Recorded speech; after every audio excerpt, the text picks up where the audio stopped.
Uni Eropa masih bisa mengajukan banding atas putusan Organisasi Perdagangan Dunia atau WTO yang menyatakan bahwa Uni Eropa melakukan diskriminasi terhadap produk kelapa sawit asal Indonesia. Banding masih bisa diajukan dalam jangka waktu 20 hingga 60 hari ke depan. Namun, apabila tidak ada pengajuan keberatan atau banding, maka laporan panel WTO akan diadopsi dan langsung menjadi keputusan yang mengikat. Adapun sebelumnya, WTO melalui Badan Penyelesaian Sengketa atau Dispute Settlement Body atau DSB menyatakan bahwa Uni Eropa telah melakukan diskriminasi terhadap produk kelapa sawit asal Indonesia. Putusan ini tercantum dalam laporan panel WTO pada 10 Januari 2025, menindaklanjuti gugatan Indonesia yang diajukan pada 9 Desember 2019. Dalam laporan tersebut, WTO menyatakan bahwa Uni Eropa memberikan perlakuan kurang menguntungkan terhadap biofuel berbasis kelapa sawit dari Indonesia dibandingkan produk serupa dari Uni Eropa seperti grapeseed atau minyak biji anggur dan bunga matahari. Selain itu, Uni Eropa dinilai memberikan keuntungan lebih kepada produk impor seperti kedelai. Renewable Energy Directive atau RED II dan Delegated Regulation yang diberlakukan Uni Eropa dinilai diskriminatif karena mengkategorikan kelapa sawit sebagai komoditas dengan resiko tinggi alih fungsi lahan atau high ILUC risk tanpa kajian data yang memadai. Prosedur sertifikasi low ILUC risk dalam RED II juga mendapat sorotan dari WTO karena dinilai tidak transparan. Dengan adanya putusan WTO ini, maka Uni Eropa diwajibkan untuk menyesuaikan kebijakan Delegated Regulation agar mematuhi aturan WTO.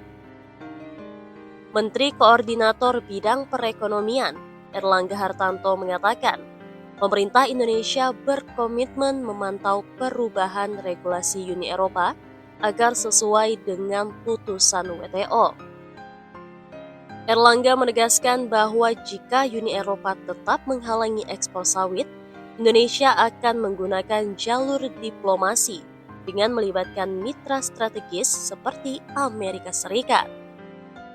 Dalam penjelasannya, Erlangga juga menyebut kemenangan Indonesia di WTO menjadi bukti pengakuan internasional terhadap biodiesel berbasis minyak kelapa sawit atau CPO.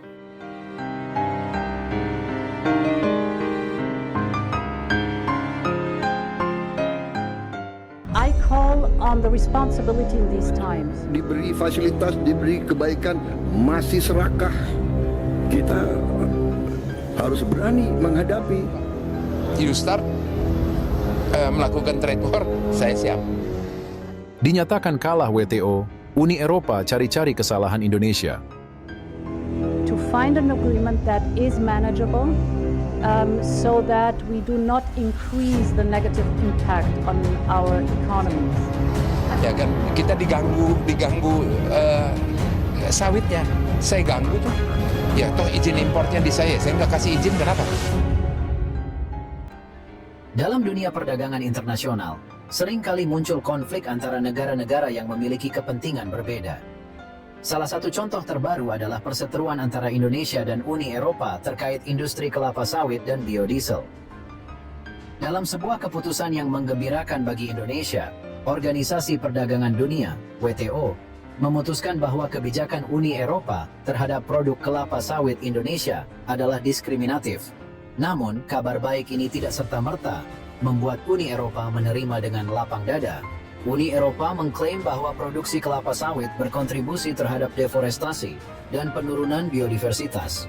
Meskipun Indonesia berusaha menunjukkan bahwa banyak langkah telah diambil untuk memastikan keberlanjutan produksi kelapa sawit, pandangan negatif ini tetap melekat. We're working hard, we're negotiating. In this sense, we want an agreement, and I'm still convinced that an agreement is possible.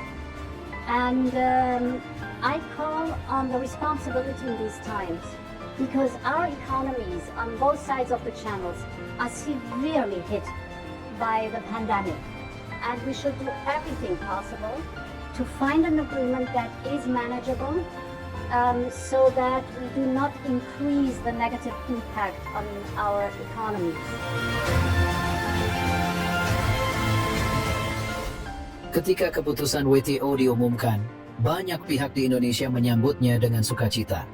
Kemenangan ini dianggap sebagai pengakuan atas keberlanjutan praktik pertanian dan perdagangan yang dilakukan Indonesia. WTO menyatakan bahwa kebijakan Uni Eropa memang diskriminatif dan tidak memberikan kesempatan yang sama bagi produk kelapa sawit Indonesia untuk bersaing di pasar Eropa. Bagi Indonesia, keputusan ini bukan hanya kemenangan hukum, tetapi juga kemenangan diplomasi. Ini menunjukkan bahwa suara Indonesia di forum internasional mulai diperhitungkan. Namun, meskipun keputusan WTO sangat signifikan, banyak pengamat berpendapat bahwa Uni Eropa tidak akan diam begitu saja. Mereka diperkirakan akan terus mencari celah untuk merugikan Indonesia melalui berbagai cara. Inilah tantangan kita, inilah manusia. Bahwa kita harus berani menghadapi. Jalan sudah diberi segala macam oleh Yang Maha Kuasa, segala macam diberi fasilitas, diberi kebaikan, masih serakah. Ya, ini tantangan kita bersama, dan kita akan atasi itu semua. Saya sangat optimis.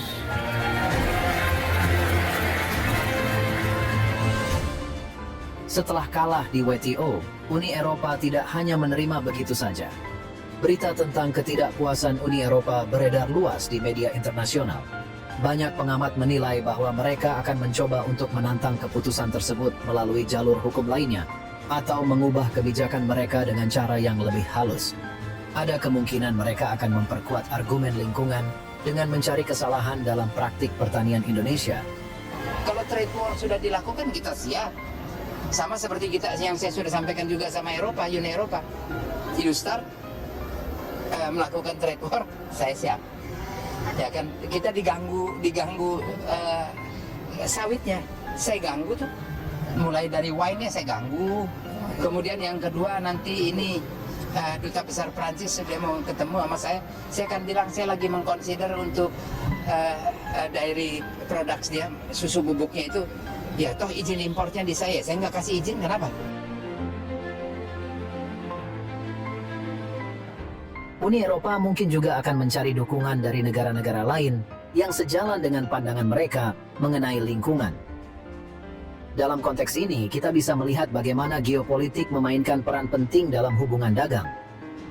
Negara-negara yang memiliki ketergantungan terhadap energi terbarukan dan keberlanjutan mungkin akan mendukung upaya Uni Eropa dalam mempromosikan kebijakan yang lebih ketat terhadap produk-produk yang dianggap merusak lingkungan. Bagi Indonesia, tantangan ini bukanlah sesuatu yang baru. Selama bertahun-tahun, negara ini telah menghadapi berbagai tuduhan terkait praktik pertanian dan lingkungan.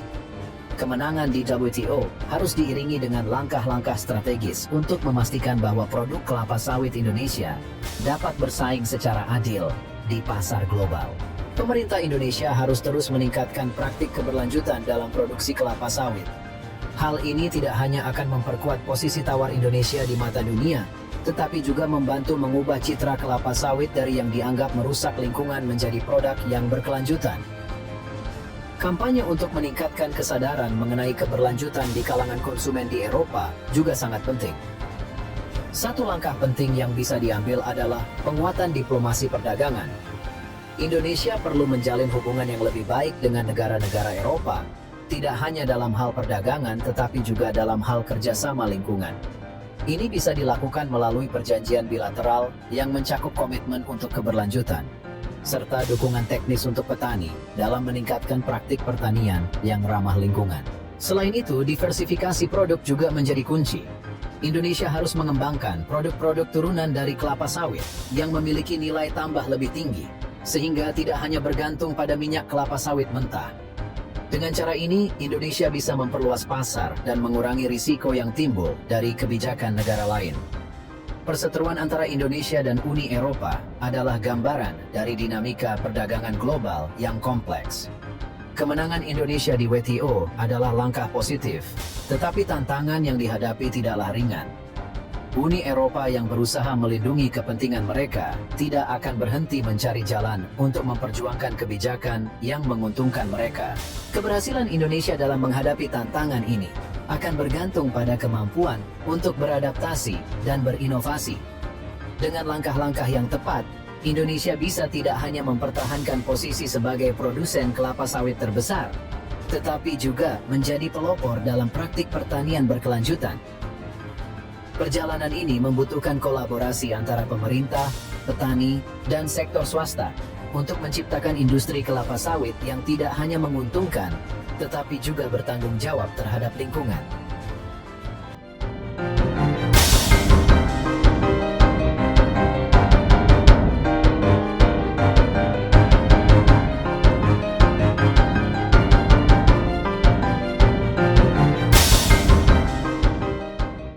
Erlangga juga menyoroti insentif pajak biofuel di Perancis yang terbukti diskriminatif terhadap biofuel berbasis kelapa sawit. Uni Eropa diminta untuk menyesuaikan kebijakan Delegated Regulation sesuai aturan WTO.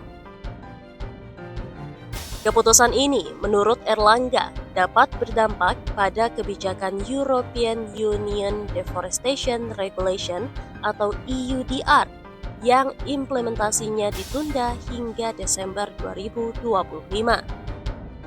Erlangga berharap momen ini menjadi peluang bagi Indonesia dan Malaysia untuk memperkuat strategi agar komoditas sawit tidak lagi mengalami diskriminasi.